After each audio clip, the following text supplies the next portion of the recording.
পশ্চিমবঙ্গের নির্বাচনে সেখানকার নির্বাচন কমিশন মনে হয় যে একেবারে আটগার্ড বেঁধে নামছে, যাতে কেউ ছাপ্পা ভোট দিয়ে ছাপ্পা ভোট টোট দিতে না পারে এবং সেই হেতু ছাপ্পা ভোটের মাধ্যমে জিতে আসতে না পারে।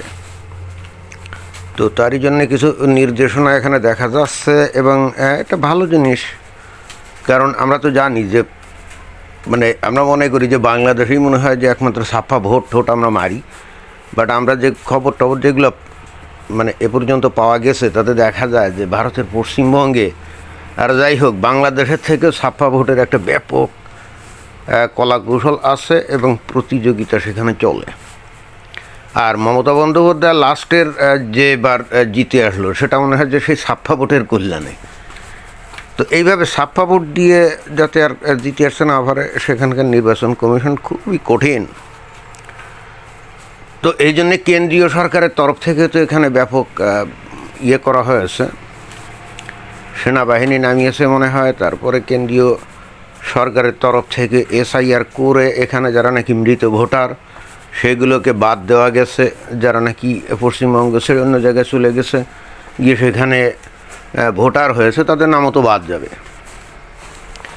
এবং বস্তুত এই মৃত ভোটার এবং অন্য জায়গায় চলে যাওয়া স্থানান্তরিত ভোটার, এই ভোটগুলোই তো বস্তুত ছাপ্পা মেরে দিত, তাই না? এবং এমনও আছে ভয় ভীতি দেখিয়ে কোনো অঞ্চলের লোকজন যাতে ভোট দিতে না যায় এই ব্যবস্থা করে নিজেরা ছাপ্পা ভোট দিত। এই কাজে অত্যন্ত দক্ষ ছিল এক সময় ওই যে বামপন্থী যে সিপিএম চলে যাওয়ার পরে এই কাজে ভয়ঙ্কর দক্ষ হয়ে উঠল কারা? এই তৃণমূল কংগ্রেস, মমতা ব্যানার্জির নেতৃত্বাধীন। তবে এটা ঠিক যে 35-36 বছর ধরে বামপন্থা ওই পশ্চিমবঙ্গে রাজত্ব করে পুরো রাজ্যটাকে তো একেবারে ধ্বংস করে দিছিল। আমার এখনও মনে আছে যে সেই সময় যখন ওই যে পশ্চিমবঙ্গে ওই সিপিএম যখন ক্ষমতায় ছিল তখন রাস্তাঘাট ছিল ভাঙ্গা চূড়া, চলাচল করা যেত না, এরকম কঠিন একটা অবস্থা। আর শিল্প কলকারখানা যেগুলো ছিল সেগুলো তো একের পর এক সব বন্ধ হয়ে গেছিল এবং যেগুলো তারপরও ছিল সেখানে ওই শ্রমিক নেতারা কাম কাজ করতো না, না করে বেতন টেতন নিত। তো এখন প্রাইভেট কোম্পানি কতদিন সেইগুলো করবে, তারা তো ভেঙে গেছে। আর সরকারিগুলোও আস্তে আস্তে লোকসান দিতে দিতে দিতে সেগুলো বন্ধ হয়ে গেছিলো। এই জন্যে মানুষজন কিন্তু প্রচণ্ড রকমভাবে ক্ষিপ্ত ছিল সিপিএমের ওপরে, যে কারণে মমতা বন্দ্যোপাধ্যায়ের সহজ সরল সাধারণ জীবনযাপন এবং পোড় খাওয়া রাজনীতিবিদকে মানুষ কিন্তু বিপুলভাবে সেই 2011 সালে ভোট দিছিল, এটা সত্য। কিন্তু এই ভদ্র মহিলার প্রতি এই পশ্চিমবঙ্গের লোকজন তো আশা করছিল, তার তো কোনো কিছুই হয় নাই। উল্টে শিল্প কলকারখানা নতুন করে কিছুই হয় নাই, কর্মসংস্থান কিছুই হয় নাই। ওই কেন্দ্রীয় সরকারের কাছ থেকে টাকা টোকা এনে তাই আবার এদের মধ্যে কিছু বিলি বন্টন করে দিয়ে কোনো মতো মানুষদেরকে খুশি টুশি রাখে। আর ওই যে পাড়ায় পাড়ায় ক্লাব আছে না, ক্লাবে গুন্ডা মাস্তান এইগুলা পোষে। যদিও আগে ওই সিপিএমের সময় দেখতাম যে এই পশ্চিমবঙ্গের এক একটা নির্দিষ্ট জায়গায় এক একজন বড় গুন্ডো থাকতো যারা নাকি দাদা বলে ডাকতো। সে সাদা টাদা তুলে চলাচল করতো এবং তার আবার দলবল ছিল, অস্ত্রপাতি নিয়ে তারা ঘোরাঘুরি করতো এবং দেখা যেত যে কোনো একটা অঞ্চলের দখল নিয়ে তারা নিজেরা প্রচণ্ড লড়াই সংগ্রাম এগুলো করতো এবং তাতে অনেক লাশ পড়ে যেত। তো পরবর্তীতে এক সময় হলো কি যে ওই যে পুলিশ ধরে ধরে এদেরকে এনকাউন্টার করতো, এইগুলো এখন বন্ধ হয়ে গেছে। বাট এই তৃণমূলের যে চাঁদাবাজরা তারা কিন্তু ঠিকই রয়ে গেছে, তারা একটু অন্য রকমের স্টাইলই এখন চলে, বাট চাঁদাবাজি ঠিকই আছে, কোনো সমস্যা নেই। তো পশ্চিমবঙ্গের মানুষ এখন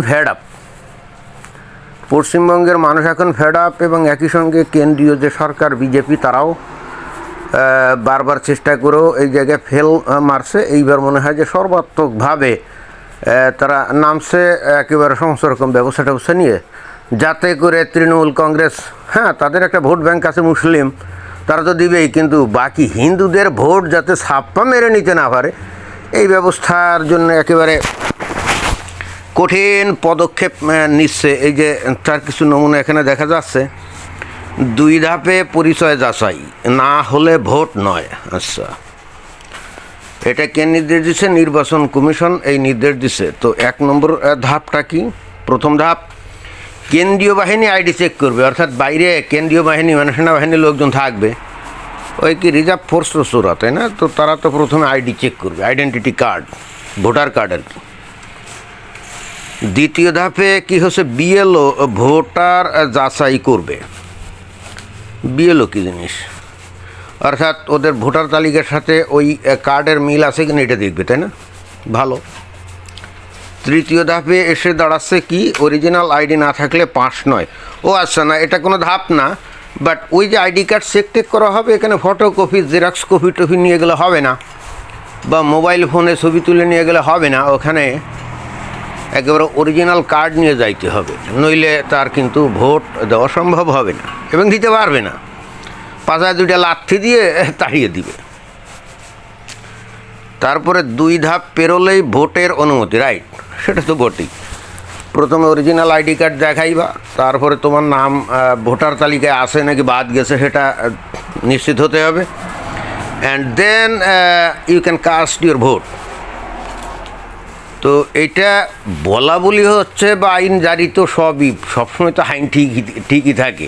মুশকিলটা হচ্ছে যারা নাকি আইন প্রয়োগ করে, যারা দায়িত্বে থাকে, তারাই তো আসলে এলোমেলো করে। আদারওয়াইজ এর আগেও কি এই ধরনের আইনের বাইরে কিছু ছিল নাকি? ছিল না, এটাই ছিল আগেও। কিন্তু তখন যারা নাকি ভোট নিত করাতো, তারা নিজেরাই তো ছিল তৃণমূলের লোকজন, তাই না? বিশেষ করে যেটা আমি শুনছি, ওখানে তৃণমূলের ওই যে মানে পুলিশ বাহিনী নাকি পুরাটাই তৃণমূলের নেতৃত্বে, এবং তারা ওখানে এখন মমতা বন্দ্যোপাধ্যায় পুলিশদেরকে কী সুযোগ সুবিধা দিয়েছে কে জানে, কিন্তু তারা ব্যাপকভাবে তৃণমূল কংগ্রেসের প্রতি সহানুভূতিশীল। তারপরে এখানে আরও হচ্ছে কি, 100 মিটারের মধ্যে প্রচার নিষিদ্ধ, 163 ধারা জারি। 163 ধারা এটা কি? বাংলাদেশে তো 144 ধারা জারি থাকে, তখন আশেপাশে কোনো সমাবেশ করা যাবে না। এই ভারতে 163 ধারা কি ওরকম কি না? বেশি নাম বাদ পড়া এলাকায় বাড়তি নজর, হ্যাঁ তা তো বটে। যেখানে নাম ওই এসআইআর অনেক নাম বাদ গেছে না, তো যেখানে বেশি নাম বাদ পড়ছে সেখানে তো একটা ঝামেলা তৈরি হওয়ার একটা সুযোগ আছে। তারপরে বলছে অবৈধ জমায়েত সম্পূর্ণ নিষিদ্ধ, তা তো বটেই। ভোট দিতে গেলে অবশ্যই বৈধ পরিচয়পত্র সঙ্গে রাখুন।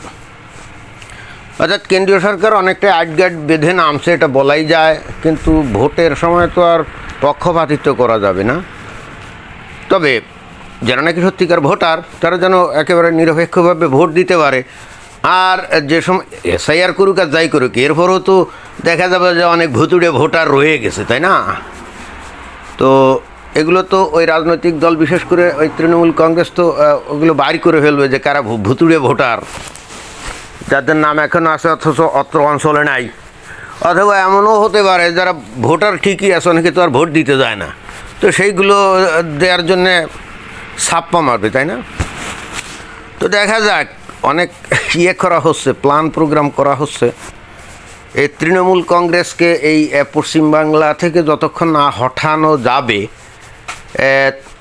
আমারও কি সেরকম মনে হয় যে এখানে উন্নতির কোনো সম্ভাবনা নাই। কেউ আসবে না, এদেরকে পছন্দ করে না। গোটা ভারতবর্ষে এই দলটার লোকজন বা এর আগে যে বামপন্থা ছিল, এদেরকে কেউ পছন্দ করে না। এবং পছন্দ করে না বলেই ভারতে শিল্প কলকারখানা আছে না, বড় বড় কর্পোরেট কোম্পানি আছে, কত বড় বড় কোম্পানি আছে, তারা আফ্রিকায় বিনিয়োগ করে, এদেশ ওদেশে বিনিয়োগ করে, বাট পশ্চিমবঙ্গে বিনিয়োগ করে না। চিন্তা করে দেখছেন? এবং এটা নিয়ে পশ্চিমবঙ্গের লোকজনের তেমন কোনো মাথা ব্যথা আছে বলে মনেও হয় না। অন্তত কথাবার্তা বললে তো সেটা আমি অন্তত বুঝি না। দেখা যাক এবার কী হয়। ধন্যবাদ।